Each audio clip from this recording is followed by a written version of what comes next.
Bonjour à toutes et à tous, c'est Bart et je suis ravi de vous accueillir pour ce nouvel épisode du podcast Extraterrien, le podcast qui interviewe des sportifs hors du commun. Le but de ce podcast est de vous partager leurs secrets, leur vie et d'en apprendre beaucoup plus sur eux afin d'en tirer un maximum de conseils. Donc si vous aimez le sport, l'aventure, le développement personnel ou que vous aimez simplement vous inspirer de personnalités remarquables, alors ce podcast est fait pour vous. Juste avant de commencer, j'ai quelques messages à vous faire passer. Si c'est la première fois que vous écoutez le podcast, je vous remercie d'être arrivé jusqu'ici. D'ailleurs, je vous recommande l'épisode avec Mathieu Torder qui a traversé l'Antarctique à seulement 27 ans. D'autre part, si vous ne le savez pas, j'ai beaucoup d'ambition avec ce podcast et je souhaite aller chercher des sportifs de plus en plus incroyables. Et j'aimerais vraiment interviewer vos sportifs préférés. Sachez que l'un des meilleurs moyens de les convaincre de participer, c'est notamment de leur montrer que vous êtes nombreux à adorer le podcast sur les réseaux sociaux et sur les notes iTunes. Donc si ce n'est pas encore fait, allez mettre une note sur Apple Podcast ou iTunes, c'est vraiment ce qui m'aide le plus à inciter des sportifs connus à venir témoigner. Si vous écoutez plutôt sur Spotify, vous pouvez très facilement le partager en story sur Instagram, taguez-moi et je vous repartagerai. J'en profite donc pour vous rappeler le nom du compte Instagram, c'est extraterrien.podcast. Suivez-le et vous y retrouverez les coulisses du podcast. C'est aussi un excellent moyen de me faire vos retours et de me suggérer des invités. Enfin, j'ai aussi créé une newsletter que vous pouvez retrouver très facilement dans Google en tapant Extraterrien Newsletter. C'est le premier lien qui remonte. J'y partage des bons plans santé, matériel, préparation mentale, des livres, des documentaires qui m'ont beaucoup inspiré. Allez, je ne vous embête pas plus et je laisse place à mon invité du jour. Salut Kevin. Salut. Comment ça va ? Très bien, très bien. Fini l'entraînement, du coup je suis au top. Ouais, j'ai cru comprendre que tu avais eu un bel entraînement aujourd'hui et que en plus c'était l'anniversaire d'un mec de l'équipe. Ouais. Et avec la tradition, tu viens de me dire, c'était de ramener des pizzas. Voilà, donc c'est incroyable, il faut ramener les pizzas pour toute l'équipe quand c'est ton anniversaire en Italie. Et là même des bières, enfin il a tout amené. Bière, prosecco, pizza, il a tout amené. J'ai failli arriver en retard pour le podcast. Bon en tout cas c'est sympa d'être là et moi c'est marrant de voir qu'il faut quand même il y a quand même la culture du savoir-vivre en Italie malgré le professionnalisme sportif. Mais du coup c'était plutôt Regina, calzone, végétarienne. Ça n'existe pas, là-bas c'est complètement différent. La Regina elle n'existe pas. La calzone je l'ai jamais vue.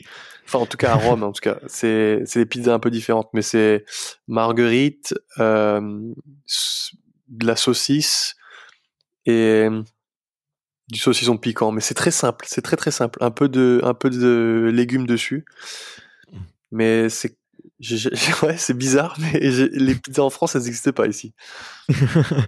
Mais ça va, tu te régales quand même ? J'imagine que tu fais le plein. On fait une saison catastrophique, mais malgré ça, ça se passe bien. Je suis en forme.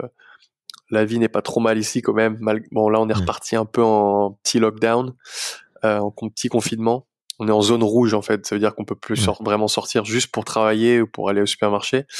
Mais sinon, ouais, la vie en Italie est quand même bien. Ouais, c'est pour ça que bon, je digresse, on reviendra après à la question traditionnelle de début, mais c'était une des raisons qui t'a fait venir ici. Alors peut-être pour les auditeurs qui ne connaissent pas trop le volet, l'Italie c'est le championnat, c'est un peu comme je sais pas la NBA au basket ou le championnat anglais au football. Voilà. Et toi, c'était quoi les raisons qui t'ont fait venir ici? J'imagine pas forcément que les pizzas, quoi. Ouais, non, c'est pas que les pizzas, c'est sûr, les pâtes, les pizzas, mais non, c'est un des championnats les plus forts, avec les équipes, les joueurs étrangers sont les plus forts au monde, et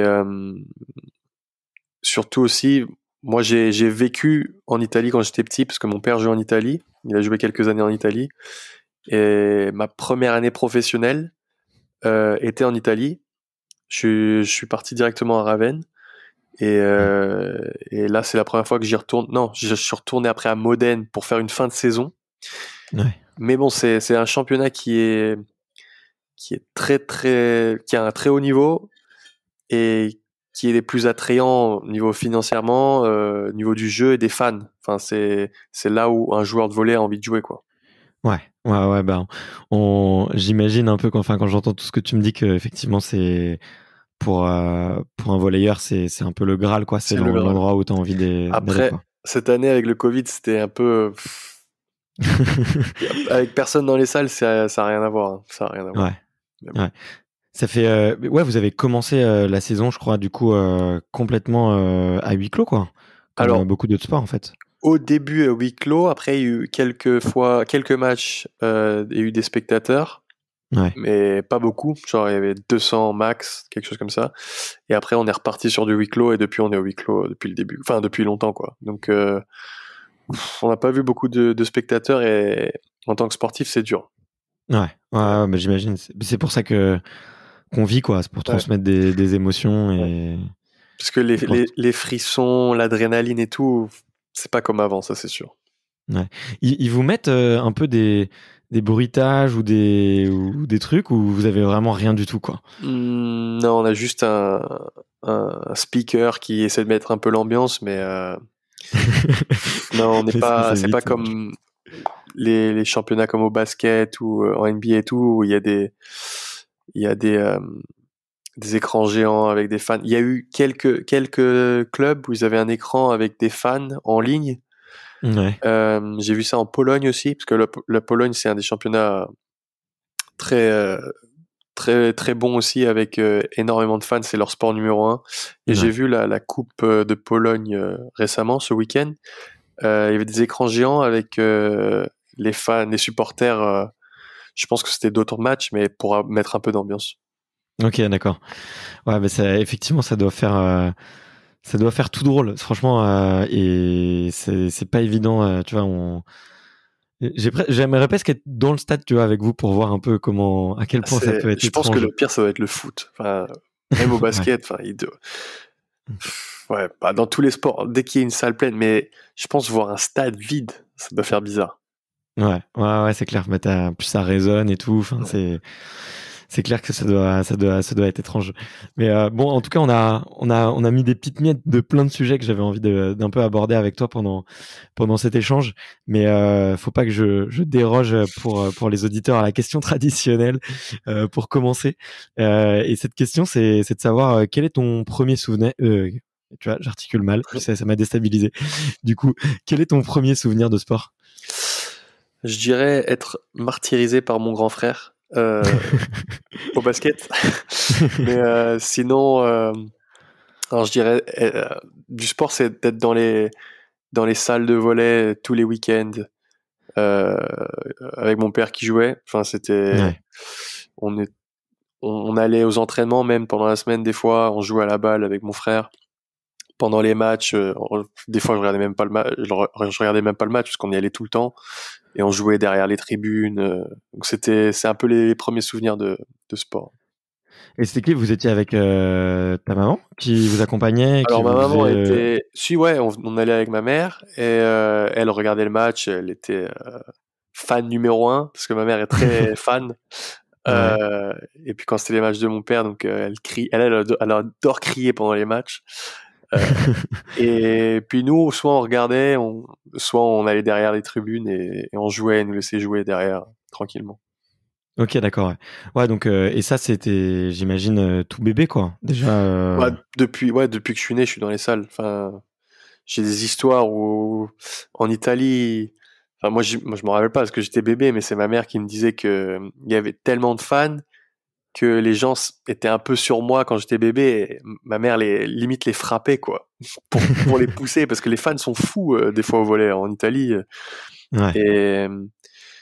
Et du coup, voilà, depuis vraiment tout bébé, je suis dans les salles. Ouais. Et Ok. pareil pour mon frère et mon petit frère. Mon grand frère et mon petit frère, c'est la même chose. Ouais, bah j'imagine, ouais. Bon, et du coup, moi je connais pas l'histoire, mais j'imagine que tu la racontes souvent. Mais comment ça se fait que tes frères soient partis sur du basket et que tu sois le seul dans la famille de Bah, volleyeurs à être j'ai resté fait sur du du volley? basket parce qu'en fait, Ouais. bah, on habitait à Paris. Kim faisait du foot, moi du tennis. Parce que quand t'es vraiment petit, j'avais genre entre 4 et 8 ans. C'est dur le volley quand même. C'est un sport difficile, donc Quand tu te mettais au baby volley, c'est plus, tu fais un peu de tout, quoi. Et moi, j'étais fan de tennis, Kim voulait faire du foot. Et quand on est rentré dans le sud, mon père était parti jouer à Nice. On a voulu changer de sport. On a vu, il me semblait qu'on avait vu un match il me semble que c'était le match NBA de Chicago Bulls à Paris. Ok, ouais, le fameux. Qui a changé On a vu le match à la télé, mon père était allé le voir en vrai. Et Michael Jordan nous avait... c'était incroyable. Du coup, on a voulu faire du basket. Moi, j'ai plus suivi mon grand frère. Ouais. Lui, il s'est mis au basket. Moi, j'ai voulu faire comme lui. On s'est mis au basket aussi pour faire différent que les parents, parce qu'on voulait pas faire comme les parents, comme on est enfant, on veut toujours faire différent. Les parents disent quelque chose, on dit non. Et puis nos parents, ils ont laissé faire parce ils voulaient qu'on fasse du sport pour que ça nous plaise. Et voilà, on s'est mis au basket. Puis Kim a continué. Et moi, petit à petit, je me suis tourné au volley au collège. J'avais un groupe de potes, on s'est mis à l'UNSS. Et j'ai adoré ça, j'étais bon. Et petit à petit, j'ai progressé. Voilà, j'ai dû choisir et je me suis mis au volley parce que j'étais plus fort au volley. Ok, d'accord. Et Kylian, le petit, pareil, il faisait les deux. Et il y a un jour, pareil, vers le collège, il a dû choisir. Et lui, il était très fort au basket, mais il était très fort au volley aussi, c'est ça le truc. C'est qu'il aurait pu être très très fort au volley. Et il s'est mis au basket et après un an, il a fait MVP de l'Euro U14, U16, je crois. Wow. Et du coup, ouais, ça l'a un peu projeté comme ça, quoi. Ouais, bah ok. En tout cas, on sent qu'il y a une vraie culture du sport dans la famille et que vous êtes une famille un peu de mordus, quoi. Ouais. Mais tu disais que ton grand frère, là, en tout début, tu me disais, les souvenirs, c'est il me martyrisait. Qui te martyrisait.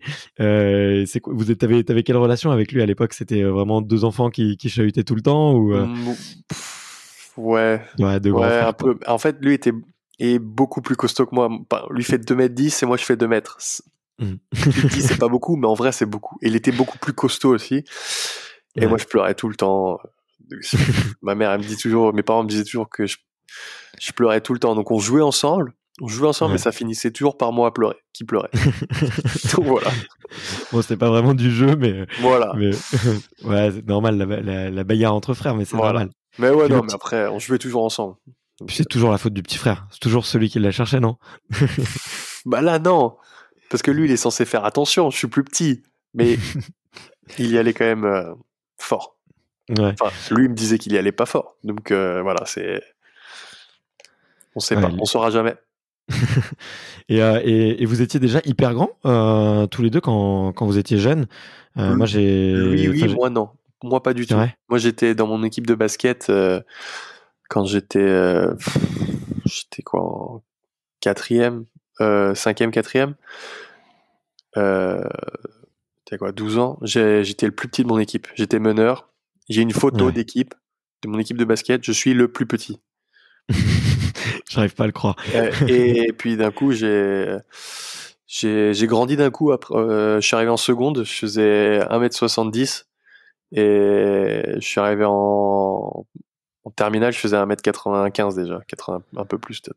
Ah ouais, donc t'as explosé quoi en quelques années, ouais. Ok. Ouais, j'ai changé de poste. J'étais passeur, libéraux. Et donc c'est pas le plus physique, quoi. Et finalement, j'ai commencé à faire de l'attaque après, quand j'ai grandi. Ok. Mais ouais, hyper intéressant. Mais c'est marrant parce qu'en plus, alors j'avais regardé des photos, mais je me disais, je trouvais pas que ton père était si grand que ça. Je me suis dit, normalement, c'est vachement génétique, tu vois, mais alors je sais pas si c'est les photos qui troublent un peu ou c'est le photographe qui était un peu bourré, je sais pas, mais si c'est des photos, il fait 1m93. En fait, même. Bon, pour l'époque, c'est grand. Pour maintenant, non. Mais à l'époque, il était grand. Et ma mère fait 1m82. 82. Donc en fait, je pense que c'est la combinaison. Et même la famille du côté de ma mère est très grande, quoi. J'ai un oncle de 2 mètres. Donc c'est un peu, je pense, la combinaison. Parce que ma mère est hollandaise. Ok. Ils sont assez grands, les Hollandais, en général. Ouais, je crois que c'est la nation la plus grande du monde. Ouais, peut-être, je sais pas. Ouais, si, je sais pas pourquoi j'ai cette info inutile dans la tête, mais j'avais recherché, ouais, dans quel pays les gens étaient les plus grands, et c'est en Hollande, ouais. Voilà, ça doit être de la génétique hollandaise. Mais après aussi sur les photos, si on compare avec mes frères, c'est quand même Kim qui fait 2m10, Kylian fait 2m8, quelque chose comme ça. Moi à peine 2 mètres, mais je suis quand même plus grand que mon père, quoi. Donc, ouais. Bah vous, on peut faire presque les Dalton à votre version, quoi. C'est ça. Mais ok. Bon, trêve de plaisanterie sur la taille. Je pense qu'en plus on doit assez se moquer de vous comme ça là-dessus. Et bon, je me permettrai peut-être une vanne tout à l'heure, mais ça marche. On aime bien les blagues dans la famille, ça va, ça passe. Mais j'ai cru comprendre. En plus, c'est ce que m'avait dit Valentin en préparant. Il m'a dit, t'inquiète, tu verras, il est exceptionnel, Kevin. Mais non, ouais, moi je me demandais du coup si tu commences un peu le volley au collège et tout, à quel moment vu qu'après ton papa était pro, alors je sais plus à quel moment tu vois, il a commencé à prendre sa retraite et à passer du côté sélectionneur, mais toi, à quel moment tu as envie d'en faire une carrière, et est-ce que c'est toujours un truc que tu as eu en tête, ou même pour toi qui était évident parce que c'était ton rôle modèle, mais ouais, c'est dur à dire parce que c'est vrai qu'en ayant parce que ma mère était professionnelle au volley, mon oncle était il faisait du water polo, était professionnel aussi, il a fait les JO au water polo. Enfin, notre famille est quand même basée dans le sport professionnel. Du coup, pour moi, c'était un job normal, donc c'était quelque chose que j'avais envie de faire et qui allait arriver, quoi. Mais ça s'est fait vraiment petit à petit, sinon, hein, parce que moi, quand j'ai choisi le volley, mon père devait être coach à Cannes, donc il avait déjà arrêté de jouer. Okay. Et c'était vraiment, il m'aidait pour que je m'épanouisse. Il s'en foutait que je fasse du basket, du volley ou quoi. Et pareil, qui me faisait du basket à ce moment-là. Et aussi en voyant mon frère, en fait, j'ai fait la même carrière que mon frère au niveau volley, lui basket. Ça fait qu'on est passé par les pôles. Et mon petit frère a fait la même chose, hein. Donc on est passé par les pôles. Après le lycée, on est parti à l'université aux États-Unis, tous les trois. Ouais. Et après l'université, on est passé professionnel en Europe. Et à part Kylian qui est professionnel, maintenant joue en NBA. Ouais. Mais ça s'est vraiment fait petit à petit, step by step, comme il faut faire, quoi. Et il n'y a pas vraiment eu un déclic ou quoi. C'est vraiment, ça s'est fait petit à petit, étape par étape. Tu passes de club à pôle, de pôle à l'université, et après l'université, professionnelle. Ok. Mais ouais, mais enfin, c'est marrant de voir que tu vois, effectivement, il y a une voie, tu vois, qui se construit. Mais moi, peut-être la question que j'avais par rapport à ça, c'est, tu sais pourquoi tes parents ils vous ont poussé à aller justement vers aller dans une université américaine. Je sais que tu vois, on peut reprocher plein de trucs aux Américains, mais s'il y a un truc que moi j'admire, c'est à quel point il y a du sport dans les écoles et dans les universités. Et pour le coup, ils sont largement en avance sur nous. En tout cas, j'en ai l'impression. Et j'ai l'impression qu'il y a beaucoup, tu vois, de jeunes qui vont là-bas. Je sais pas ce que t'en penses. Franchement, je suis curieux d'avoir ton avis de toi qui l'as vécu de l'intérieur. Ouais. Tu vois, j'ai l'impression qu'il y a beaucoup de jeunes justement qui vont là-bas pour aller s'imprégner de cette culture, et c'est un début de professionnalisation, mine de rien, parce que tu peux déjà commencer à jouer tous les jours, plusieurs heures, et tout en menant un double projet entre guillemets avec des études, quoi. Bah, c'est en fait déjà numéro 1, c'est que mes parents nous ont toujours dit, parce qu'ils connaissent le professionnalisme, ils savent que une blessure peut arriver, le sport c'est fini, et il faut avoir quelque chose. Donc ils nous ont toujours poussé à faire des études, d'où l'université aux États-Unis, parce que tout est fait pour pouvoir étudier et faire du sport au niveau sans être professionnel, mais au niveau en même temps. Tout est carré, tout est parfait, c'est incroyable. Et une raison, c'est que moi je me rappelle toujours depuis tout petit que que il nous disait que le sport aux États-Unis c'était incroyable. Il avait fait en fait un match à UCLA à Los Angeles avec l'équipe nationale et il me semblait qu'il y avait UCLA il avait une possibilité d'aller jouer pour UCLA parce qu'il était jeune, mais c'était quand même trop tard. Il était trop vieux. Il avait déjà été pro avant en étant plus jeune. Parce que tu peux pas aller aux États-Unis jouer en NCAA, enfin en université, si tu as été pro avant. Ouais, c'est ça. Ouais. Si tu as été rémunéré. Et il me semblait que c'était un de ses plus grosses déceptions, c'est de pas avoir joué à l'université là-bas. Et il nous a toujours dit qu'il voudrait qu'on aille là-bas. Qu'il paierait même si on faisait pas de sport, hein, même il nous enverrait là-bas. Et puis comme on était assez bon au sport, on a trouvé des bourses. Moi je suis passé par le Canada d'abord parce que c'était aussi un peu compliqué au niveau pour des études. Alors que j'ai eu un bac S. En fait, les Américains comprennent rien à ce qu'on fait en Europe au niveau des études. Que t'aies un bac S, ES ou STG ou n'importe quoi, ils regardent que la note. Donc ils savent pas. Et du coup, j'ai eu 10,80 au bac et j'ai eu des difficultés d'intégrer l'université. Donc je suis passé par le Canada. Et mais sinon c'était ça. Lui il adore la culture américaine au niveau du sport et il nous l'a fait un peu connaître en étant petit. Et on a fait un voyage tous ensemble en famille moi j'avais 13 ans, 12 ans, 13 ans. On a fait toute la côte ouest, on a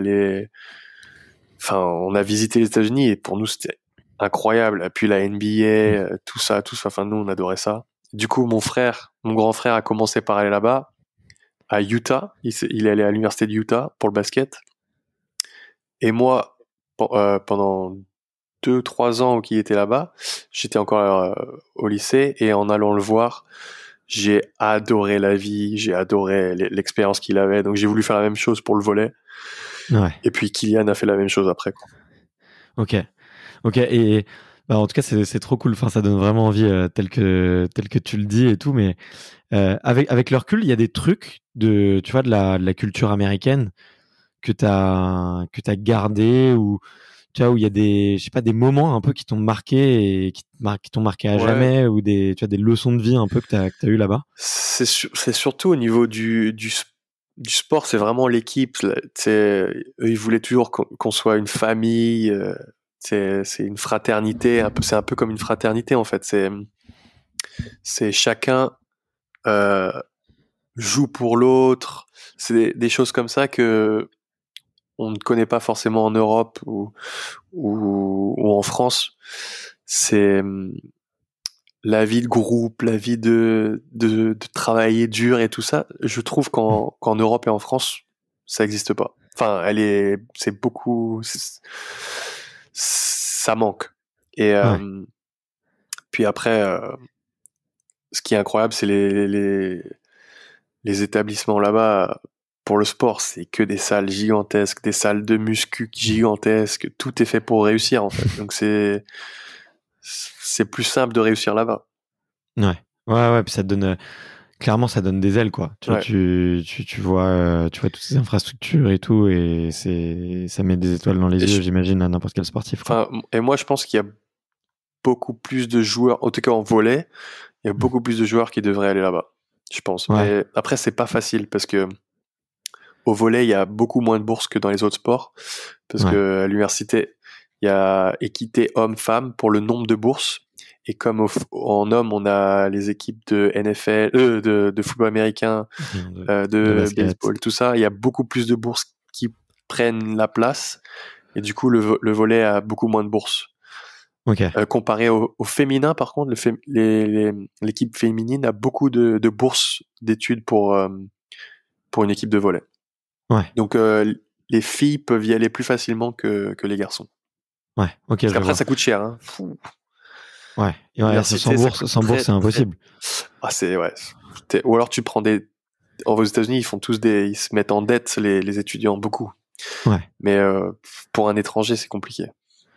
Ouais, bah, j'avais même lu un truc sur ça, tu vois, qui disait que en fait, les études étaient devenues tellement chères maintenant qu'en fait, malgré les emprunts et malgré la hausse des salaires, en fait, les salaires étaient plus assez hauts pour payer les études maintenant, tu Ouais. vois.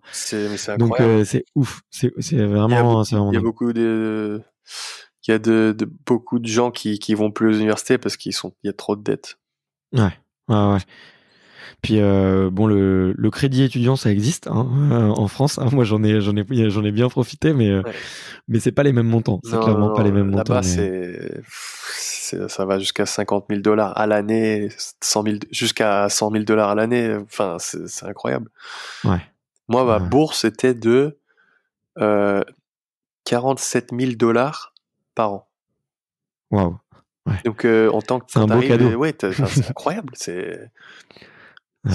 Parce que les étrangers payent plus aussi. C'est ça le problème. Ouais.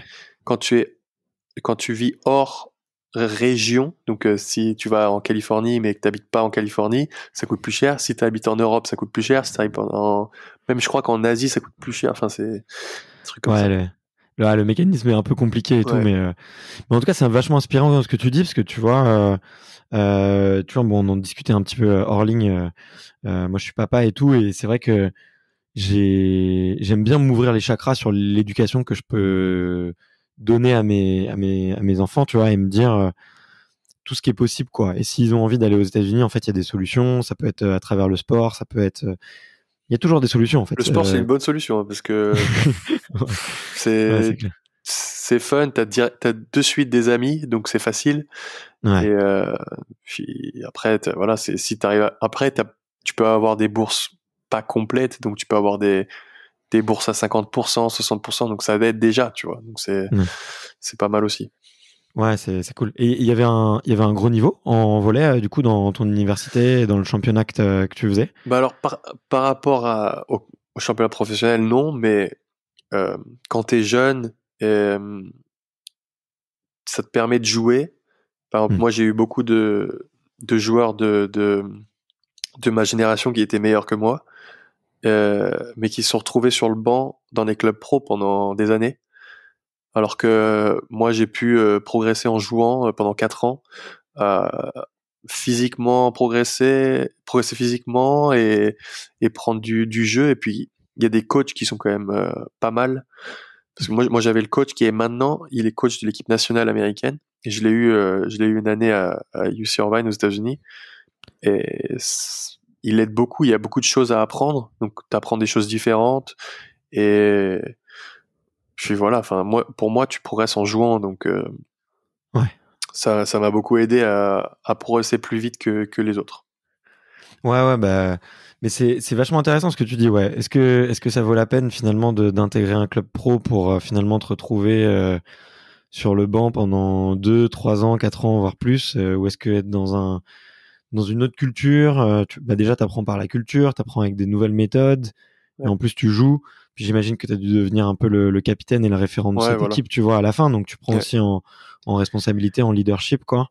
Et Et puis tu deviens indépendant aussi, donc c'est ça qui est bien. Moi après parce que par exemple moi j'ai jamais joué en France professionnel. hmm, Je suis parti direct à l'étranger et j'ai pas eu peur d'aller à l'étranger directement parce que ouais. j'étais déjà à l'étranger depuis 4 ans.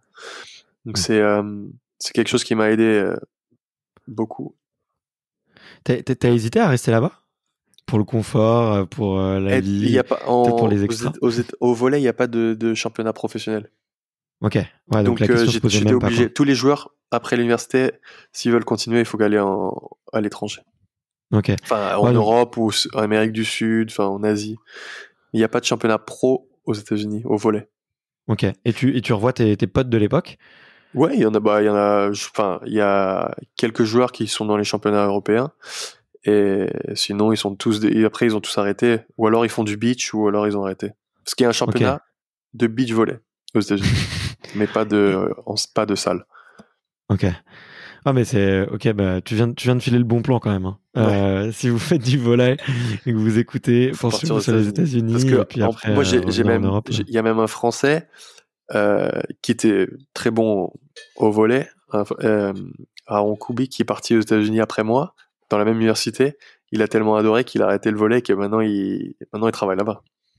Ah ouais. Donc après, ça t'ouvre une autre option de vie aussi de travailler là-bas. Enfin, moi, je trouve ça génial. Hein. Si je faisais pas de volley, je serais resté là-bas, je pense. Bah c'est dit, c'est dit. Mais ok. Et du coup, ouais, tu pars de là-bas, du coup, avec tout le bagage que t'as emmagasiné et tout, et là, c'était clair dans ta tête que que tu voulais devenir joueur pro à ce moment-là, et Ouais, que t'allais faire carrière dans le volley. ouais, parce qu'en fait, après ma 3e année, j'ai été pris en équipe de France. Ah ouais. Et pour les étés, même après ma 2e année, j'ai fait un stage. Parce que moi, j'étais dans les équipes de France jeunes, donc ils me connaissaient. Et puis, en performant un peu aux États-Unis, j'ai gagné le championnat américain. Je l'ai gagné 2 fois.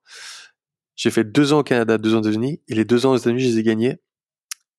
Donc c'était incroyable. Et donc, en performant, il y a l'équipe nationale qui m'a demandé. Et en faisant les stages et tout, j'ai trouvé ma place et j'ai joué du coup en étant en équipe de France, je savais que j'allais jouer pro, quoi. Ouais. Ok. Ouais. Il y a des demandes directes et il y avait pas de souci, quoi. Et il y a pas d'écart de culture, tu vois, quand justement tu arrives en équipe de France et que tous les joueurs sont dans des championnats français ou européens. Il y a pas je sais pas, des décalages de mentalité ou de... Si, la mentalité est différente, mais je connaissais pas mal de joueurs déjà, qui étaient déjà jeunes et qui avaient... Parce qu'en fait, ma génération... Ouais, vous connaissez tous, non? Ouais, on est tous depuis qu'on a 16 ans, on est ensemble, quoi. Donc, Ouais. la majorité des joueurs en équipe de France, je les connaissais en junior. Donc, Ouais. ils étaient déjà là quand je suis arrivé. Il y avait au moins 4 joueurs que je connaissais. Donc, c'est assez tranquille. Et Bah, même en jouant les étés, hors équipe de France, on fait des tournois de beach volley 3-3, le volley de plage, et tu rencontres beaucoup de joueurs. Du coup, on connaissait pas mal de monde. Enfin, le volley est quand même assez petit, donc on connaît à peu près tout le monde facilement. ouais. Et puis, ils m'ont intégré très très gentiment en équipe de France. Ouais. Et bah j'imagine, bien sûr.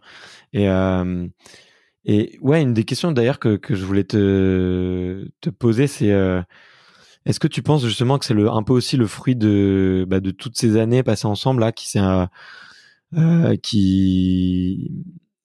qui s'est un peu soldé par votre qualif au jeu. Alors bon, c'est comment dire, vraiment une année toute pourrie, je pense, pour tous les sportifs de haut niveau partout.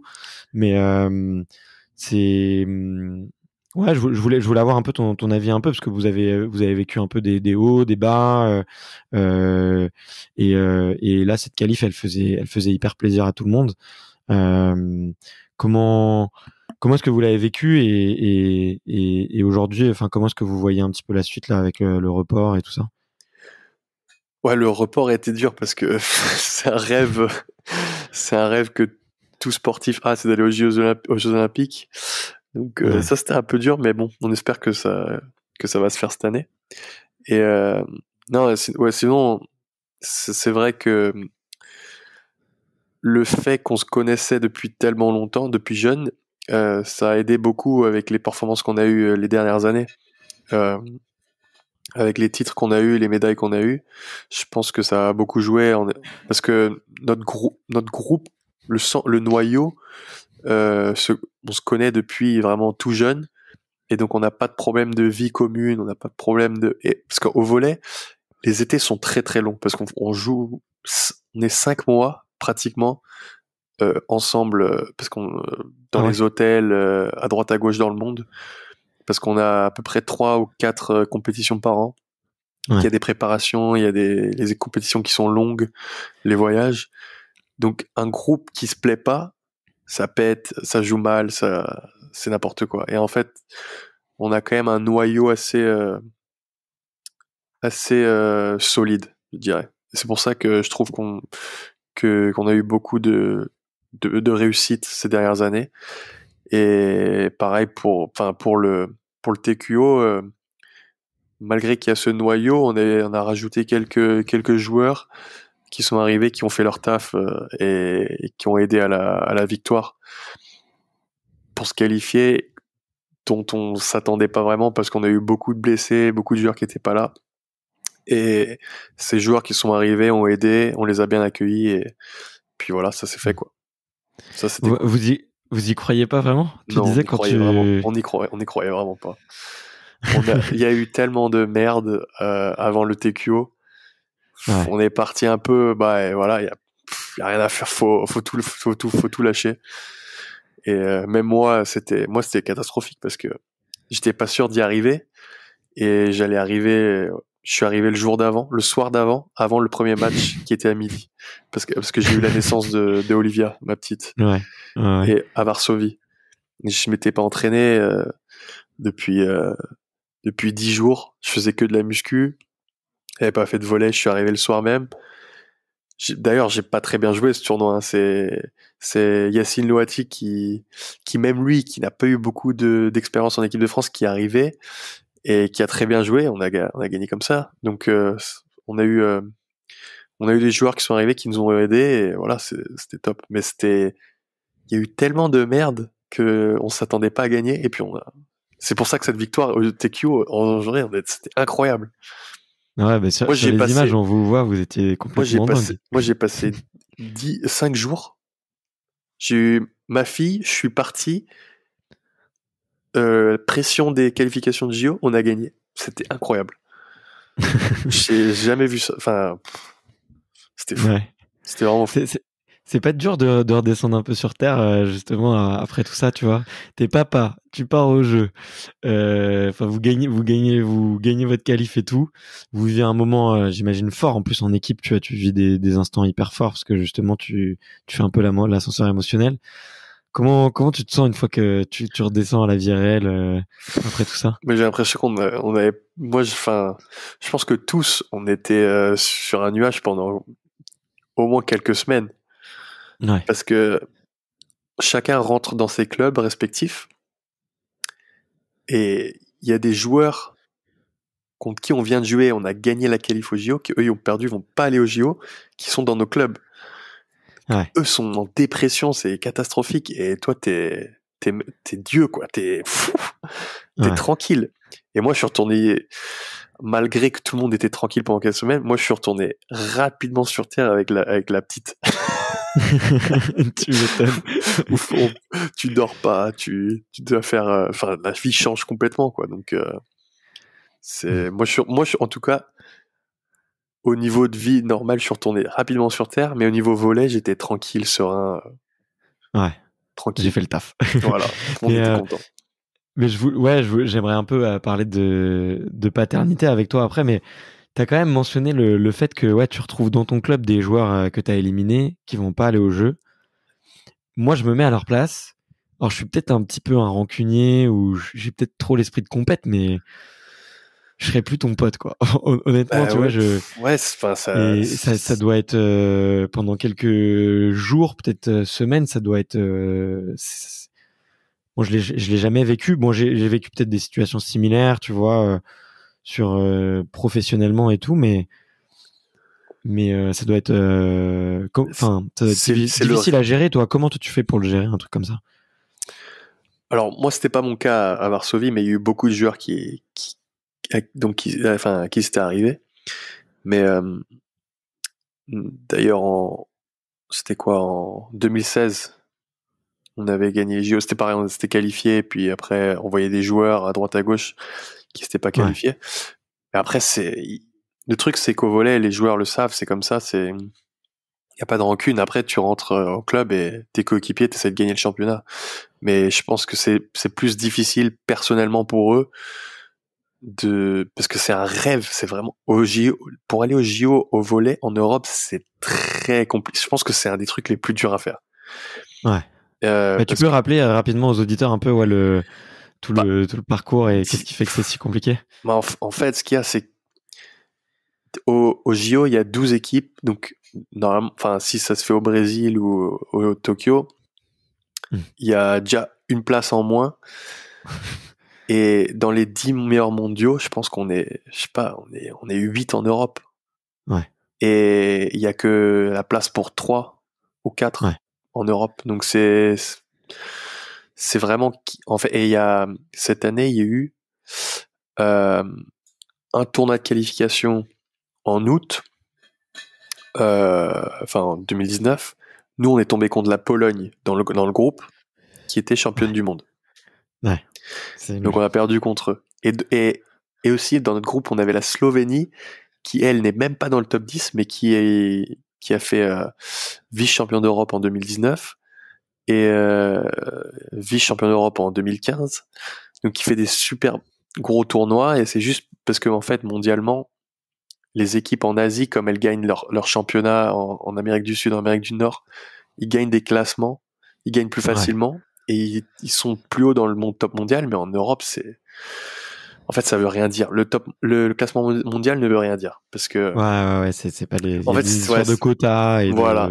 Et ça fait que on est 10 équipes en Europe qui méritent d'aller au JO, et il y en a que 3 qui y vont, 3-4. Ouais. Donc ça, c'est vraiment dur. Ça, c'est. Ouais, bah, j'imagine. Et en plus, après, t'arrives au jeu et il y a le tournoi, il est un peu brouillé, quoi. C'est pas vraiment les 10 meilleures équipes mondiales qui sont 12, c'est pas vraiment les 12 meilleures équipes. Mais après, comme il y a que 12 équipes, tu vas avoir il y a vraiment des gros matchs. Par exemple, nous, au JO 2016, nous, on était dans un groupe de ouf, parce que à part en Europe, les grosses équipes, c'est Brésil, États-Unis. Ouais. Et on est tombé sur eux en poule. C'était chaud, avec l'Italie en 2016. Ouais, donc les meilleures équipes, quoi. Donc pour te dire, premier c'était Brésil, deuxième c'était Italie, et troisième États-Unis. Ils étaient dans notre poule. Ouais. Donc c'était chaud. Et mais bon, enfin, c'est vrai que j'ai l'impression que se qualifier au JO est plus dur que les choper, faire une bonne performance au JO. Ouais. Mais du coup, là, vous y pensez un peu, là, je sais pas, vous dites que vous avez une bonne étoile, vous en parlez un petit peu entre vous. Bon, j'imagine que là, cette année, vous deviez être un peu comme des loups en cage. C'est bizarre quand même cette année. C'est bizarre, mais parce qu'on a eu un été sans se voir, quoi. Donc ça fait bizarre. C'est la première fois qu'on s'est pas vu un été. Depuis 10 ans, ça fait un été. Enfin, moi, ça fait un été. C'est la première fois que je vois personne tout un été. Donc on parle un peu sur le groupe WhatsApp, mais c'est vrai nous, notre génération commence à se faire vieux. On a des jeunes qui arrivent, qui nous aident, mais notre génération commence à se faire vieux, donc on veut performer maintenant, quoi. Ouais, mais j'imagine que vous avez hâte d'en découdre, quoi. Ça, c'est clair que c'est normal, ouais. Ok. Mais écoute, ouais, hyper intéressant. Et puis écoute, là, je suis sur ma table en bois et je touche du bois, mais fort comme tout, parce qu'en plus franchement, moi je kiffe. Je comprends pas pourquoi il y a pas plus de volets à la télé, parce que je trouve que c'est un sport qui est vachement télévisuel. Ça s'envoie des boulets de canon, ça crie dans tous les sens. Il y a du bruit, il y a des blocs, il y a des rebondissements tout le temps. Franchement, je comprends pas pourquoi c'est pas un sport qui est plus médiatisé, ou en tout cas qu'on n'essaye pas de mettre plus en avant, parce que télévisuellement ça rend super bien, je trouve. Mais en France, je pense que c'est parce que tous les sports d'équipe, il y a assez du haut niveau, quoi. Il y a niveau basket, handball, foot, rugby, c'est top mondiaux, quoi. Donc le volley passe derrière, mais après il y a des pays dans le monde où, par exemple, en Pologne c'est numéro 1. En Italie, bon, c'est numéro 2, il y a toujours le foot, mais c'est quand même numéro 2, il y a beaucoup de matchs à la télé et tout ça. En Russie, c'est pas mal aussi. Et après, c'est très connu en Asie. Il y a beaucoup de monde qui joue au volley. Beaucoup de monde. Mais je pense que il y a pas assez d'argent, il y a pas assez de médias. Et je pense que c'est pour ça que c'est pas assez connu. Ouais. Et qu'est-ce qu'il faudrait pour que ça change, selon toi? Parce que tu vois, comme tu l'as dit, il y a tout le monde qui joue, il y a plein de continents qui y jouent. Tu l'as dit, même les Américains, c'est une grosse nation. Le Brésil, c'est une grosse nation. Donc en termes d'audience, c'est pareil. Ça peut ramener beaucoup de monde. Tu vois, qu'est-ce qui manquerait selon toi? Je pense déjà qu'au niveau international, il y a trop de compétition. Du coup, ça fait que les gens s'en lassent un peu. Ah, ça brouille. Ok. Par exemple, moi qui suis pas trop le foot, la Coupe du Monde, je regarde à fond. Ouais, il y en a une. Non, mais au moins, c'est un événement de fou que tout le monde connaît. Enfin, même l'Euro, je regarde l'Euro, je regarde. Alors qu'au volley, on a, on a une ligue mondiale. Enfin, maintenant, ça s'appelle la VNL. On a une VNL qui dure un mois et demi. Il y a tellement de matchs. Hmm. Après, il y a toujours un championnat d'Europe ou un championnat du monde. Il y a une World Cup qui est différent du championnat du monde. Tous les 4 ans, Ok. pareil. Les championnats du monde, c'est tous les 4 ans. Mais il y a une World Cup aussi, qui est souvent l'année d'avant les JO. Enfin, c'est compliqué. Il y a les JO, il y a tous les tournois de qualification olympiques, il y a les tournois de qualification Euro, il y a les tournois de qualification pour les championnats du monde. Il y a des grandes Champions Cup qui, moi-même, je suis pas sûr de ce que c'est. Alors, je joue au volley. Ça se passe au Japon, c'est les meilleures équipes du monde, mais tu sais pas, c'est pas une World Cup, c'est pas une championne du monde, mais c'est une grande Champions Cup. Ok. Il y a trop de compétition et les gens, il Ouais. y a Tu plus peux pas tout de, suivre. ouais. Et je Ok. pense qu'en France, ils suivent que l'Euro, championnat du monde. Et voilà. Et s'il y avait que ça serait plus, enfin, moi, c'est ce que je pense personnellement, mais après, en fait, les gens s'y perdent. Les gens qui s'intéressent un peu moins au volet, donc qui aiment le sport, eh ben, ils s'y perdent. Du coup, ils arrêtent de suivre, je pense. Après, je pense qu'il y a peut-être pas assez d'argent dans le média, dans le médiatique pour pouvoir faire des pubs, faire des matchs à la télé, et tout ça, ça serait trop bien, mais il y a pas assez d'argent. Je pense qu'il faut trouver des gros sponsors et ils vont dans les autres sports. Ouais, bah après c'est vrai que là, tu vois, notamment en France, la place des autres sports enfin, les autres sports prennent beaucoup de place, ça Ouais. c'est clair, ça c'est indéniable mais ouais, c'est un cercle vertueux quoi. En Ouais. gros, plus t'as des résultats, plus t'as de gens qui regardent, plus t'as des gens qui regardent, plus derrière ça intéresse des médias et des marques. Puis après, c'est de l'argent qui est réinjecté pour les clubs Ouais. et pour aussi augmenter la performance. Donc c'est une équation un peu trop dure à résoudre, je pense, pour Ouais, plus un compliqué, mardi mais soir, un mardi soir comme ça. Mais bon. non, mais moi je pense que ça arrivera un jour. En tout cas, d'un point de vue très objectif, télévisuellement, c'est vraiment un régal à regarder. Et Les parce que points, c'est facile. même Les le points, c'est facile. sport, le volley féminin, c'est un sport genre spectaculaire, très Ouais, spectaculaire. Et après, dans les autres pays, il y a beaucoup de gens qui regardent, mais en France, c'est moins regardé. ouais. Mais ouais, je pense que ça viendra en plus. Et en plus, tu vois, c'est un sport que tu joues au collège, au lycée. Tout le monde s'est tapé dans une À la balle. plage, Mais ouais, exactement, à la plage. ouais, Et d'ailleurs, c'est un des sports les plus kiffants à la plage, quoi. ouais, C'est si trop t'as envie de sympa, tu rencontres des taper, gens. ouais, c'est clair, c'est clair. Donc écoute, ouais. Bon, on pourra refaire le monde peut-être un autre soir, Voilà. mais j'étais curieux d'avoir ton avis là-dessus.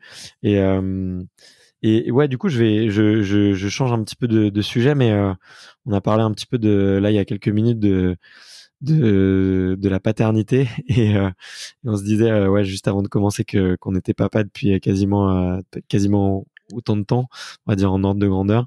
Et qu'est-ce que ça change dans la routine? Toi, t'as tout revu, ton organisation Ah ouais, et la façon avec laquelle tu travaillais et qu'est-ce que t'as dû mettre en place peut-être pour bah tout, tout a changé, tout change. Je n'ai plus de temps libre pour moi en fait. Ouais. Euh, mais par exemple, les grasses mat, ça n'existe plus. La sieste, si j'ai de la chance. Euh, mais non, c'est vraiment, en fait, ce qui m'aide, ce que j'aime bien à moi, c'est que ça me permet de séparer la salle et la maison encore plus, parce que maintenant j'arrive et je pose le téléphone et je m'occupe de la petite. Je lâche ma femme un peu tranquille avec la petite pour qu'elle fasse un peu quelque chose toute seule ou qu'elle fasse du sport ou quelque chose. Ouais. Je l'aide comme ça parce que aussi elle qui me suit, elle travaille pas, donc elle est à la maison toute la journée avec le bébé. Et mais sinon ouais, faut être très organisé en fait. C'est ce que j'étais pas avant. Et mais bon, ça m'aide, hein. Franchement, ça m'aide beaucoup. Maintenant, je suis très organisé. J'ai des routines, j'ai des trucs. Donc c'est La couche côté, à 6h du mat, ça cadre. Hein. Ah ouais, moi je suis réveillé. Maintenant, je suis réveillé à 6h30. Enfin, au début, j'arrivais. Enfin, c'est un truc de fou. Mais maintenant, juste ce que tu fais, c'est que tu vas au lit plus tôt. Ouais. Et quand tu te réveilles plus tôt, c'est pas grave. C'est juste tu décales la journée en fait. Mais au début, c'était pas ça. Moi, je suis à 11h minuit, j'ai pas envie d'aller me coucher. Bah maintenant à 22h30, faut aller au lit. Ouais, puis sinon tu le payes un peu le lendemain, quoi. C'est ça. Bah tu le fais en direct. Mais maintenant, j'ai l'habitude de me réveiller à 6h30, 7h et ça m'énerve pas en fait. Alors qu'au début, je trouvais ça chiant, quoi. T'as pas l'habitude. Mais si t'es organisé, t'es préparé, bah ça va. Ouais. La vie est belle, tranquille. Surtout que je dis ça parce que maintenant elle dort bien, donc ça va. Mais au début, quand elle dormait pas, c'était la galère quand même. Ouais, elle s'est mise à dormir à quel âge ? Bah, assez rapidement, elle se réveillait qu'une fois dans la nuit. Vers les 6 mois. Tu fais partie des chanceux en plus. Tu fais le malin, mais tu fais partie des chanceux. Mais là, elle dort. Là, elle fait 19h, 7h. Ok. Ça fait depuis qu'elle a 1 an. À 1 an, elle fait du 19h, 7h. C'est incroyable. Donc moi, j'ai aucun problème de me réveiller à 7h ou 6h30, quoi. Ouais. Ah, mais tu m'étonnes. Mais moi, il se met à faire ces nuits là depuis 2 petits mois. Mais sinon, avant, c'était 4-5 réveils par nuit. Facile. Ouais, c'est horrible. Donc ça, c'était chaud. Et non, et là, c'est toujours, réveil 5h30, 6h, quoi. Donc, il faut s'accrocher. Franchement, faut s'accrocher. Mais moi, ça m'a changé la vie. Hein. Déjà, quand le bébé est sorti, j'ai fait, oh là là, qu'est-ce que c'est ça? Avec ma femme, on n'a pas dit genre, waouh, incroyable, magnifique. Non, on fait, oh là là, qu'est-ce que c'est ça? Qu'est-ce qui arrive dans notre vie là?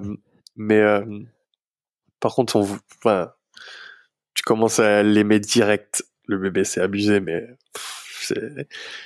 et puis tant pis de la difficulté. Bah, en fait, tu le payes ce qui est dur, c'est les premiers mois parce que t'as pas de retour du bébé qui fait rien.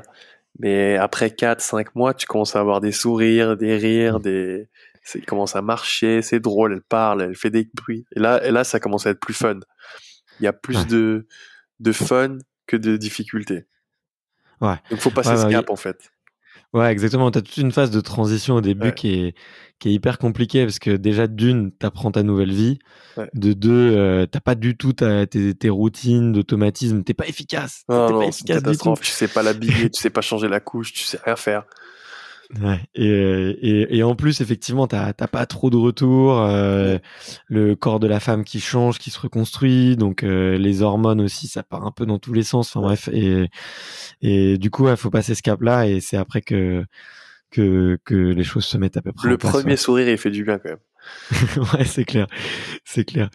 Mais j'ai un pote, qui m'a envoyé une photo de son fils, genre au bout de 3 jours, et il avait déjà le smile. Je me dis, mais c'est pas possible. C'est pas possible. Et bon, après, il m'a renvoyé des photos. Apparemment, son bébé était un peu précoce des muscles de la joue, je suppose, mais j'en sais rien. Mais ouais, moi, avant 3-4 mois, quasiment pas de sourire. Ouais, y a pas de sourire. Ça fait caca, ça pleure et ça mange. Catastrophe. Toute la journée. Mais ouais, toi, je me posais un peu la question par rapport au club. Ils t'accompagnent là-dessus? C'est un truc, tu leur en parles avant? Comment est-ce que tu te prépares un peu? Ouais, parce que tu vois, j'avais eu la conversation avec Cléopâtre Darleux, tu vois, qui est gardienne de l'équipe de France de hand. Et tu vois, bon, elle a eu un petit soutien, mais elle a dû quand même faire beaucoup, beaucoup de choses par elle-même. Et puis, tu sais, elle est quand même gardienne, elle est en équipe de France et tout. Enfin, tu vois, elle aurait pu avoir plus de soutien. Et finalement, j'étais assez étonné de voir que pas grand-chose. Alors, je me demande, est-ce qu'au niveau des mecs, il y a un peu plus? Mais, Bah, je pense que c'est plus facile au niveau des mecs parce qu'on a moins de problèmes physiques, c'est juste vraiment la fatigue en fait. Mais ouais. ils- moi, le seul truc qu'ils m'ont dit, ils m'ont juste conseillé de, de dormir dans une autre chambre. Ouais. C'est tout ce qu'ils m'ont dit pour être en forme. Mais moi, j'ai pas de souci de sommeil. En fait, ma femme allaitait, donc elle se réveillait tout le temps la nuit. Ouais. Et même si je l'entends, je me rendors en 2 secondes et j'avais pas de problème. Donc, moi, j'ai eu de la chance, j'ai pas eu trop de soucis de ce niveau-là. Euh, mais moi, j'ai déjà entendu des gens enfin, qui deviennent hyper fatigués parce qu'ils dorment pas la nuit, qui n'y arrivent pas, quoi. Mais moi, j'ai eu de la chance, mais les clubs, normalement, non, ils aident pas trop. Enfin, surtout pour le masculin, enfin, il y a rien qui change vraiment. T'es plus occupé à la maison, mais eux, ils s'en foutent. Ils veulent juste que tu sois bon sur le terrain. Donc, Ouais. ils regardent pas trop, non.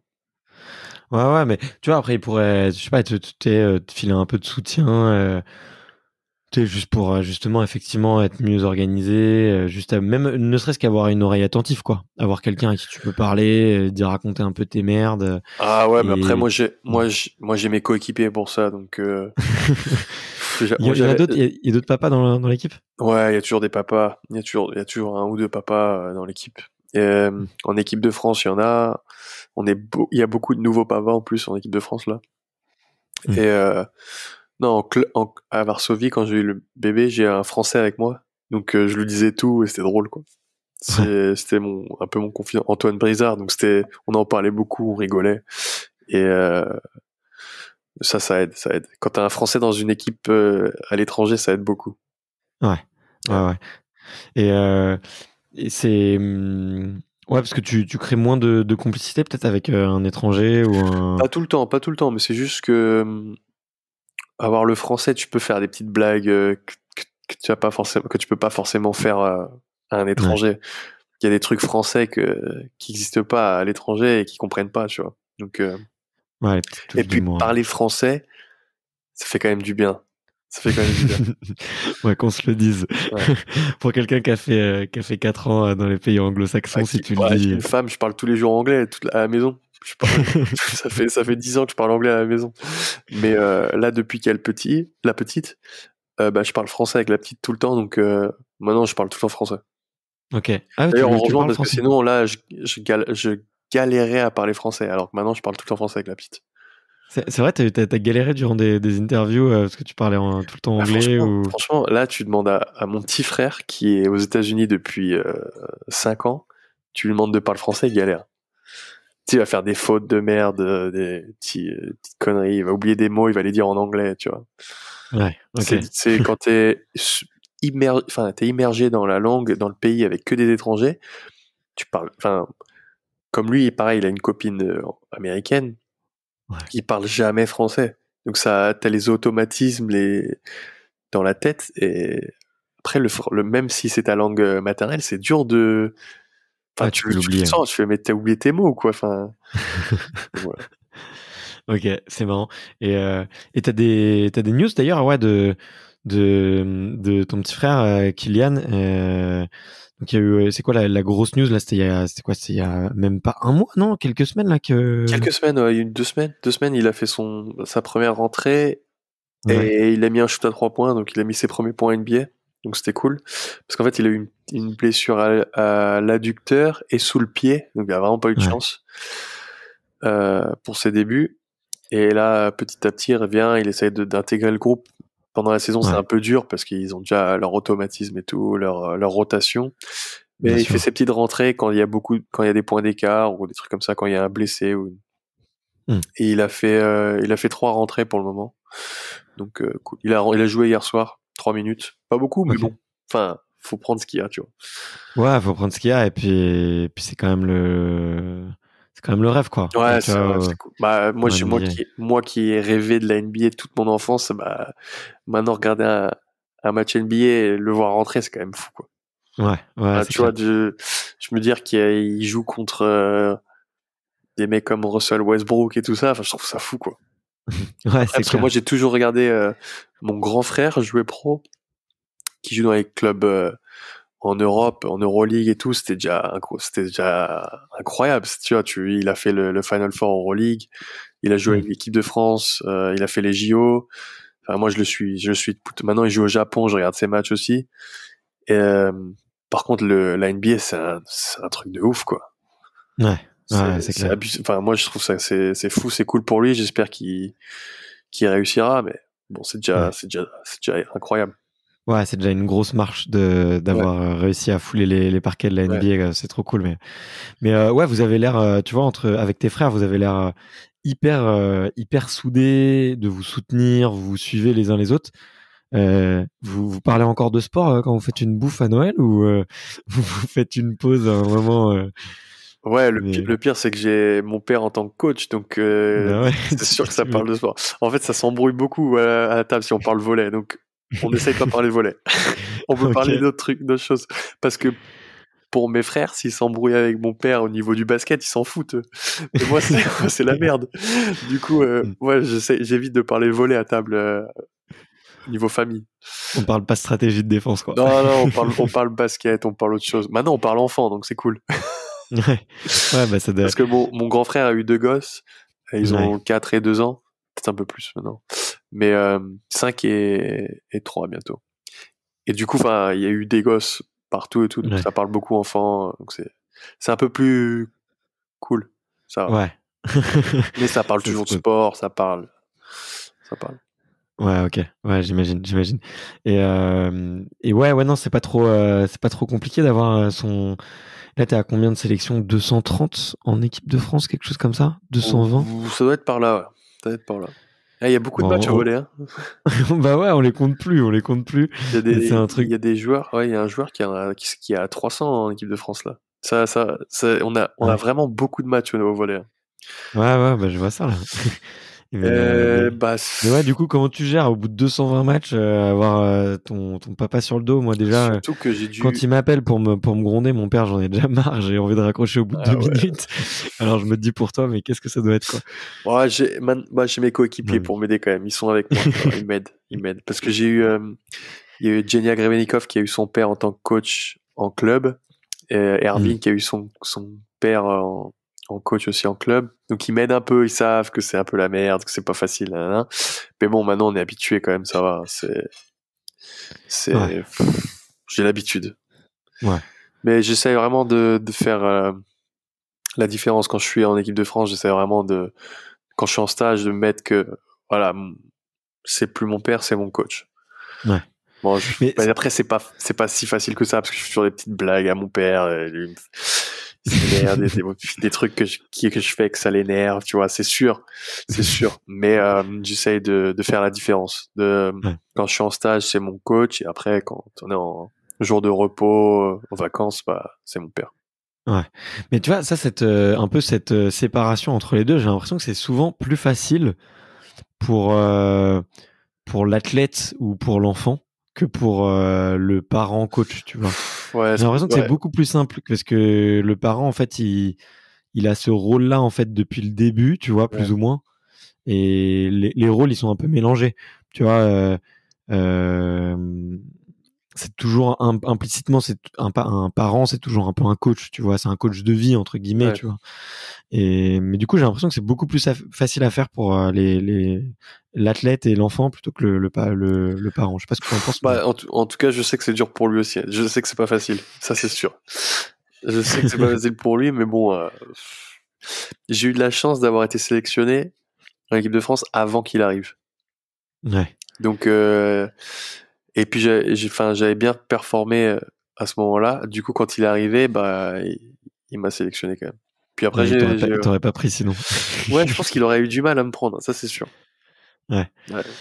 Ouais, bah forcément, il aurait eu un peu du mal parce que tout le monde lui aurait dit Ouais. oui, c'est son Bah, fils, c'est normal. mon Donc père forcément, ça est met la pression. Tu ouais. devais être Bah, mon père irréprochable, est quoi. beaucoup comme ça aussi, c'est qu'il veut vraiment pas qu'il y ait d'avantage, qu'il y ait pas enfin, qui il se met un peu la pression là-dessus et après c'est bien aussi parce que s'il y avait des avantages, j'aurais du mal à m'intégrer au groupe, je pense.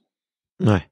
Non, et puis en plus, ça vous tire tous les deux vers le haut parce Ouais. que lui, ça lui force à être plus exigeant. Toi, à comprendre cette exigence et Ouais, du coup ouais, à je la comprends délivrer pas tout le aussi. temps, c'est ça qui est le problème. C'est ça le Ouais. problème.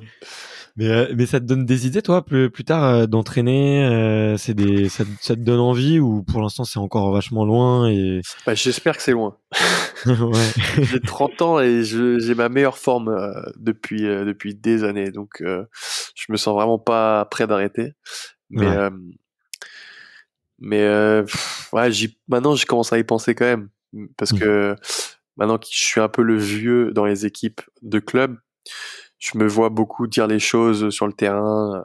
Aux jeunes, je leur dis beaucoup de choses et je sens que je pourrais peut-être le faire un jour en tant que coach.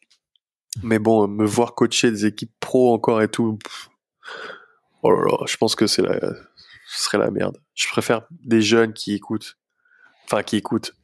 veulent écouter, quoi. Mais des vieux cons professionnels, pour le moment, j'ai vraiment pas envie de les coacher, ça c'est sûr. Ok.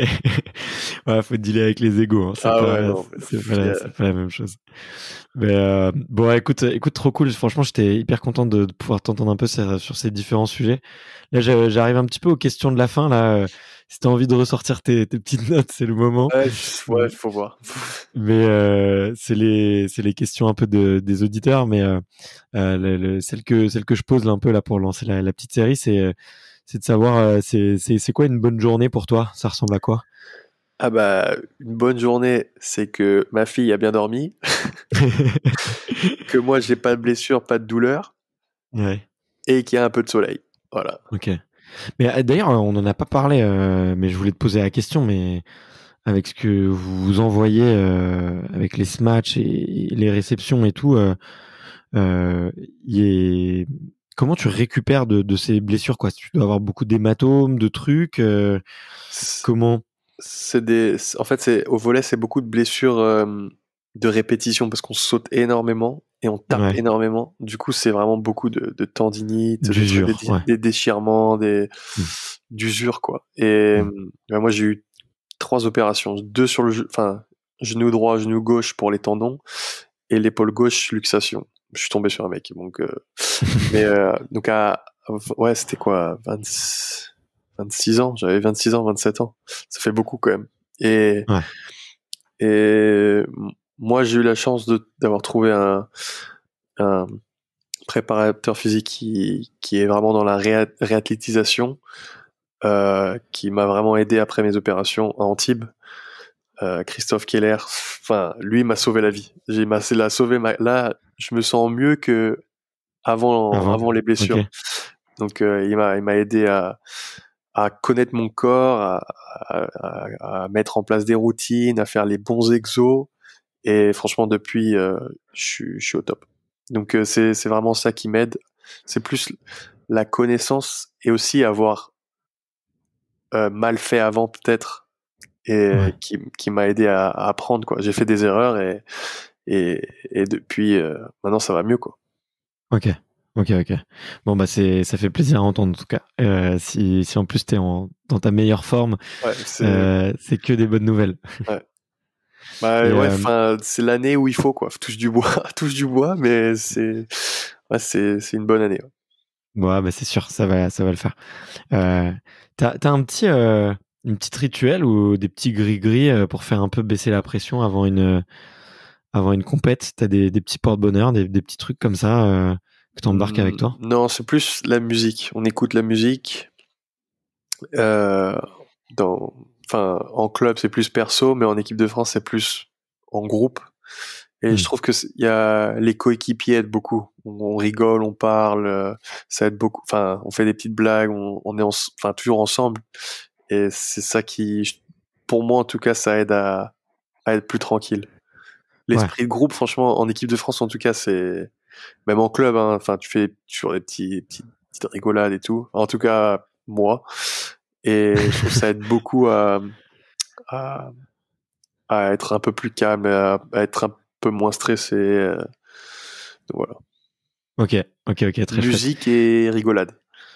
Ok, ça marche. Mais ouais, je vois, généralement, il y a deux clans, hein. Il y a ceux qui préfèrent être tout seuls et qu'on les embête pas. Ouais. Et t'as la musique de ceux qui ont besoin de En équipe de relâcher. France, on n'est pas beaucoup à être tout seul. Parce qu'on est des petits fous en équipe de France, donc on rigole tout le temps, on danse, même quand il y a une pression de fou, quoi.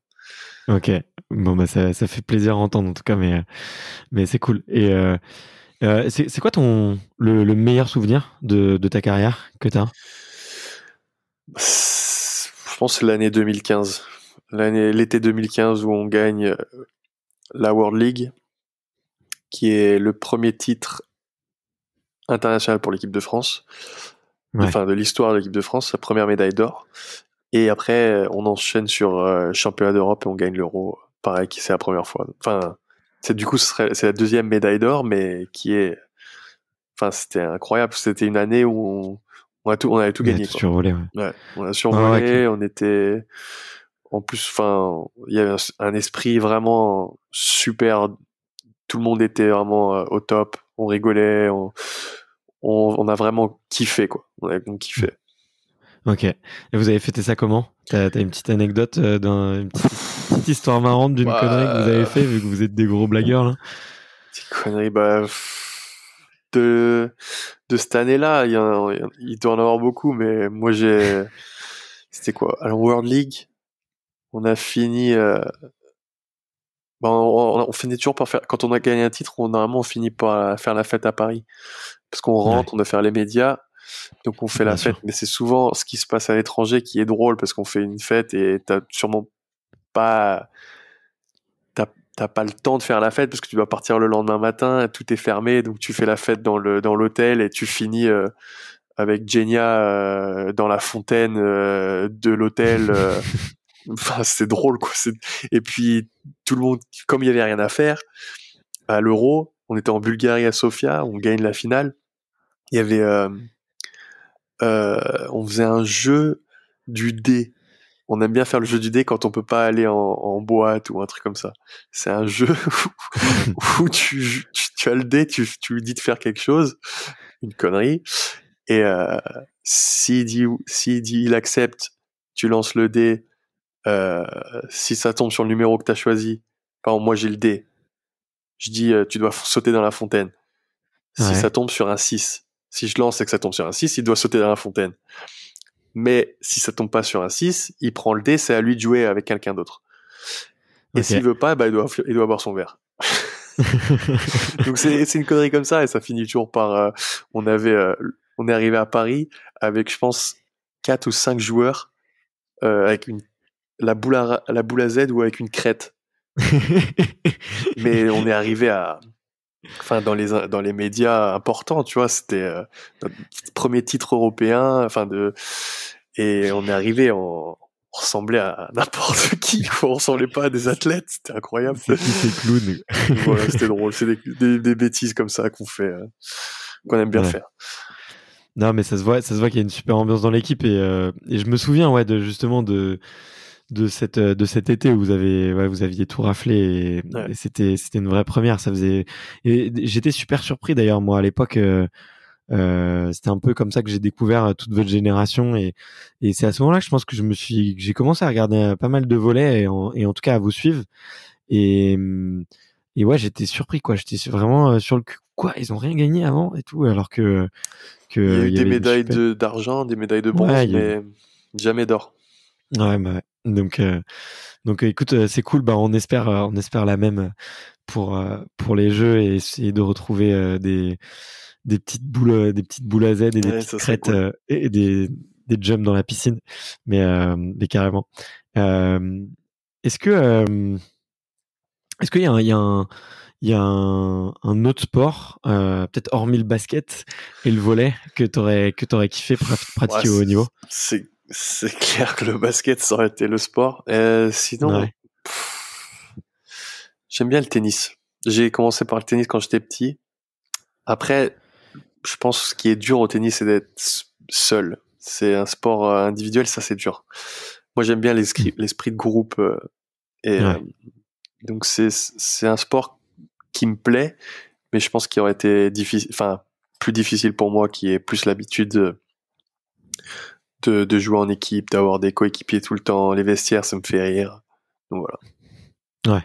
Ouais, bah franchement, pour avoir fait quasiment 10 ans de tennis, je te confirme que la solitude, c'est dur. Que l'esprit du vestiaire, c'est vraiment quelque chose en plus, quoi, pour les êtres, enfin pour les personnalités un peu sociales et tout, qui aiment bien échanger, qui aiment bien rigoler et tout, c'est clair que ça change tout, quoi. Après, c'est un beau sport. Moi, j'adore le tennis. Hein. Je trouve mais après, c'est impressionnant à voir. Je suis allé à Roland-Garros.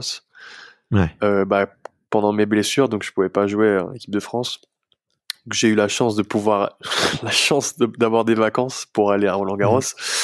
Et je trouvais ça très très impressionnant. Donc franchement, la concentration que les joueurs ils ont au tennis, c'est fou. Mais bon, voilà, c'est pareil.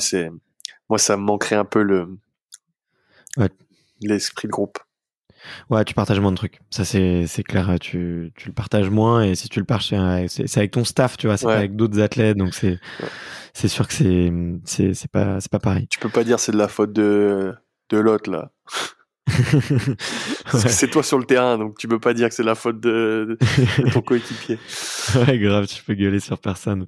Mais si tu pouvais te donner un conseil à ton toi-même de 20 ans, je sais pas, juste avant de quitter les États-Unis, ou non, tiens, juste avant de partir aux États-Unis, et que tu pouvais te glisser un conseil à ce moment-là, et te dire quelque chose pour je sais pas, pour te rassurer, pour te motiver, qu'est-ce que tu te dirais? Je pense que je me donnerais la routine que j'ai d'échauffement, parce que j'ai une routine avec des élastiques et tout que je fais avant pratiquement tous les jours. Je me donnerais cette routine et je me dirais, mais fais-la tous les jours, sinon tu meurs. Parce que franchement, ça m'aide. Les routines, en fait, ça aide vraiment pour plus avoir de douleur, de blessures. Enfin, les blessures arriveront toujours, mais ces petites douleurs que tu as tous les jours, que j'ai eu pendant des années, chaque entraînement, maintenant je les ai plus parce que grâce à ça, quoi. Et je pense que j'aimerais bien me donner ces petites routines quand j'avais 20 ans et puis me le dire, fais-le, sinon tu vas avoir vraiment mal. Ouais. Ok, je comprends. Mais c'est quoi? C'est des étirements? C'est avec de la mobilité articulaire? Non, c'est des exercices pour renforcer les bons muscles qu'on connaît pas forcément. Et muscles profonds, j'imagine. Ouais, enfin, tu sais, les trucs comme les fessiers avec des élastiques, c'est des choses que je faisais jamais. Il y a plein d'exos d'épaules et pour les genoux et les épaules. Il y a plein d'exos que je faisais pas forcément avant parce que j'avais pas de soucis avant. Ouais. Totem et en fait, faire les quoi. routines, même si on a pas mal, c'est important. Ouais. Ok. Bon, tu fais bien de le dire. Il y a beaucoup de jeunes qui nous écoutent, donc.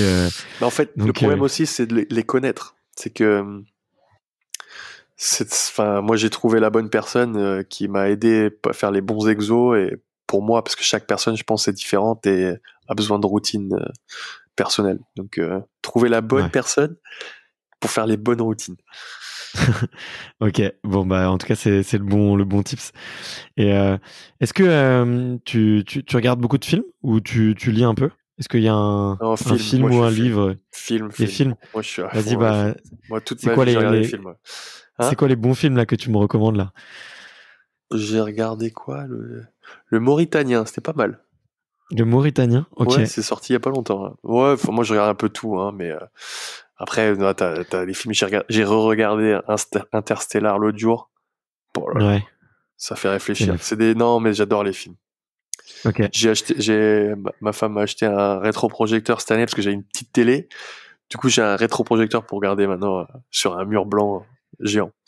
Ok. Et j'imagine que t'as vu The Last Dance avec Jordan. Ouais. Si, ça, c'est un truc à regarder aussi. Les séries sportives, les documentaires Sportif, je trouve ça trop bien. J'adore les insides comme ça. C'est fou. J'ai regardé pendant le confinement celui-là du coup, donc c'était top. Bah écoute, si tu veux, je m'en suis fait un ce week-end là. Ça s'appelle The Dawn Wall. Et c'est l'histoire de. Moi, faut pas que je spoil le film, mais c'est l'histoire de deux alpinistes qui vont grimper une falaise de 1000 mètres verticale aux États-Unis et qui était considérée comme complètement impossible. Et en fait, les deux mecs, ils deviennent obsédés de chez obsédés pour grimper cette montagne et il leur arrive des trucs de ouf. Comment ça s'appelle ? Je te raconte. Ça s'appelle The Dawn Wall. Ok. Je crois qu'on en a parlé cette année en plus. Mais ils m'ont dit que ça ressemblait à Free Solo, celui qui a eu l'Oscar, mais ils m'ont dit que ça c'était très bien aussi. Donc faut que Ouais, exactement. Bah, ça ressemble effectivement à The Free Solo. C'est un peu dans le même genre. Mais The Dawn Wall est sorti 2017 et franchement c'est un bijou. D'accord. Franchement moi j'ai kiffé en plus les paysages et tout. T'es aux États-Unis dans le Yosemite et tout avec une falaise de psychopathe. J'ai visité d'ailleurs avec les vacances que j'ai fait aux États-Unis, je suis allé visiter là-bas, donc je sais comment c'est grand. c'est hallucinant. Mais ouais, ça devrait te plaisir si t'aimes bien un peu le côté un peu documentaire, un peu inside, parce qu'en plus ils embarquent une caméra avec eux, ils dorment, ils sont à 700-800 mètres du sol, accrochés contre la paroi et tout. Moi, je suis sportif, mais ça, c'est des sports de malades. Je sais pas comment ils font. Ah ouais, ils ont un autre niveau. Mais nous on est des petits sportifs. Nous on joue à la baballe. Nous. mais non, faut pas dire ça. Mais c'est d'autres types de personnalités parce qu'ils sont un peu. Faut être un peu perché quand même, franchement. Parce que moi, la dernière série documentaire, c'est celui de Lance Armstrong. Ouais. C'est sur ESPN, je crois. 30 for 30. Il a fait 2 épisodes et c'est impressionnant de voir un peu le monde dans le monde du cyclisme et le monde qu'il était lui. Donc c'était fou quoi. Enfin moi j'adore regarder des trucs comme ça. Ouais, moi aussi je suis un grand fan, donc je me suis permis de faire la petite recommandation pour The Dawn Wall parce que je me suis dit que ça allait te plaire. Parfait. Mais écoute, trop cool. Là c'est la toute dernière question que je pose. C'est un peu comme un passage de flambeau olympique, mais c'est un passage de micro. C'est de savoir quel est le ou la prochaine athlète que tu me recommandes d'aller interviewer pour une discussion aussi sympa que la tienne, sur laquelle on puisse un peu se marrer et se raconter des bonnes histoires. Ça peut être sportif que tu connais pas, quelqu'un. Ça peut être une patate chaude aussi que tu peux envoyer. Ouais, non, mais c'est vrai que j'ai vu cette question, je sais pas. Mais après, oui, j'ai mes frères parce que basketteurs, c'est cool aussi. Ils ont voyagé un peu partout dans le monde. Donc, soit Kim, soit Kylian, je sais pas. Ça peut être sympa. J'aimerais bien les écouter aussi. Mais, hormis ça, parce que bon, c'est un peu trop facile de dire mes frères. Mais c'est vrai moi, après, c'est un basketteur NBA ou un. Ouais, mais ça, c'est trop facile aussi. J'y pensais, hein, mais j'ai du mal. Il y a trop de sports. Moi, j'adore. Moi, j'aime bien un peu les athlètes qui vont un peu, qui restent pas où ils sont. Et j'aime bien ceux qui voyagent, qui font des trucs comme ça. Ouais. C'est vrai que alors un grimpeur. Ouais. Comme de free, pas le mec de Free Solo, mais dans ce style-là. Ça serait fou, ça. Écoute, je prends note. J'ai beaucoup de contacts d'alpinistes, de grimpeurs et tout, donc je vais pas spoiler les auditeurs, mais là j'ai quelques interviews qui arrivent parce que je suis un grand fan d'aventure et de voyage et de tous ces gens qui essayent de dévier un peu les lois de la gravité, donc carrément. Mais en tout cas, ouais, grave, Kim et Kylian. On en reparle juste après, mais carrément, ça serait leur problème, c'est le time zone. Ouais, c'est une catastrophe. J'en ai un à +7, un à -7. Vous n'arrivez pas à vous avoir tous les trois, j'imagine. Bah, en même temps, c'est dur. En même temps, c'est vraiment dur. Il faut que ce soit Kylian à 8h du matin, moi à 15h et Kim à 23h. Ah, c'est le seul slot possible. Ouais, sinon, impossible. Ok. Bon, bah écoute, Kevin, franchement, merci infiniment pour toute cette conversation. C'était vraiment trop cool. Moi, j'ai beaucoup rigolé et tu nous as vraiment embarqué dans ton histoire et franchement, c'était vraiment trop chouette. Bah, merci à toi. On m'avait dit plusieurs fois que tu étais ultra spontané, hyper sympa et hyper accessible et cette conversation le confirme. Donc j'espère que c'est les volleyeurs. On est accessible. Bah écoute, bah pourquoi pas que j'aille interviewer d'autres volleyeurs là. Il faut que je rattrape mon retard. Ouais. Bah t'auras ouvert le bal déjà, c'est bien. C'est cool. C'est une belle chose. Mais ouais, merci infiniment et écoute, je te dis franchement, déchirez tout, restez comme vous êtes la team, parce que vous avez l'air de bien vous éclater avec l'équipe de France et écoute, je te souhaite le meilleur, tout le meilleur pour la suite et une belle paternité aussi. Merci, bah toi aussi. Merci beaucoup. Salut. Ciao. Merci d'avoir écouté cet épisode jusqu'au bout. Si vous êtes encore là, c'est sûrement que l'épisode vous a plu, donc n'hésitez pas à le faire savoir autour de vous et à vous abonner pour ne louper aucun épisode. J'ai mis tous les liens dans la description, donc n'hésitez pas à y jeter un coup d'œil. Et sinon, moi je vous dis à la semaine prochaine pour une prochaine interview. Ciao!